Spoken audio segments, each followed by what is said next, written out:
80 लाख अपात्र महिलांकडून सरकार पैसे वसूल करणार नाही। महिला म्हणून पैसे लाटणाऱ्या 14,000 पुरुषांकडून पैसे वसूल करणार। लाडकी बहीण योजनेबाबत फडणवीसांची स्पष्टोक्ती।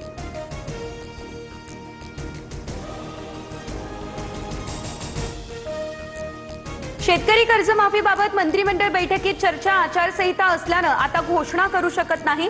निवडणुकीनंतर कर्जमाफीची घोषणा होणार। मुख्यमंत्री फडणवीसांची माहिती। मंचरमध्ये कांदा उत्पादक शेतकऱ्यांसाठी महाविकास आघाडीचा क्रांती महामोर्चा। रोहित पवारांसह महाविकास आघाडीचे नेते कांद्याची माळ घालून आंदोलनात सहभागी। पुणे नाशिक महामार्गावर रोखण्याचा प्रयत्न, तर कांद्याला 25 रुपये प्रति किलो हमीभाव देण्याची मागणी।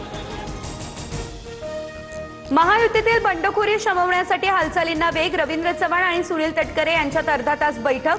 बंडखोरांशी संपर्क साधण्यास सुरुवात। अर्ज मागे न घेतल्यास पक्षाकडून शिस्तभंगाच्या कारवाईचाही दिला इशारा। पक्षातील नाराजीवर पडदा टाकण्यात पार्थ पवार यशस्वी। पार्थ पवारांसोबतच्या बैठकीनंतर सुनील टिंगरे यांची नाराजी दूर। पक्ष वाऱ्यावर सोडणार नाही, सुनेत्रा पवारांनी आश्वासन दिले। टिंगरेंची माहिती, डमी अर्ज मागे घेण्याची शक्यता। ठाण्यात शिवसेना उमेदवाराचा अर्ज भरताना भाजप आमदारांची गैरहजेरी। रवींद्र फाटक यांचा अर्ज भरताना नाईकांसह ठाण्यातील 9 आमदार अनुपस्थित। संख्याबळ जास्त, त्यामुळे भाजपला ठाण्याची जागा हवी होती।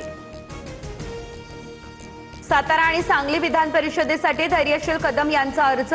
धैर्यशील कदम यांचा अर्ज भरताना महायुतीतील नेते गैरहजर। जिल्हा परिषद अध्यक्ष निवडीवेळच्या नाराजीमुळे नेते गैरहजर राहिल्याच्या चर्चा।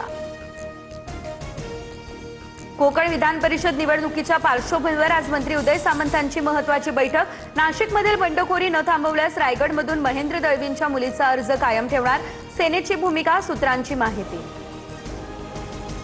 अब्दुल सत्तारांना मुख्यमंत्री आणि उपमुख्यमंत्र्यांनी मुंबईला बोलावलं। दुपारी बंडखोरी संदर्भात चर्चा होण्याची शक्यता। छत्रपती संभाजीनगरमध्ये सत्तारांच्या मुलाचा अर्ज। भाजपकडून शिवसेना संपवण्याचे काम सुरू असल्याचा सत्तारांचा आरोप।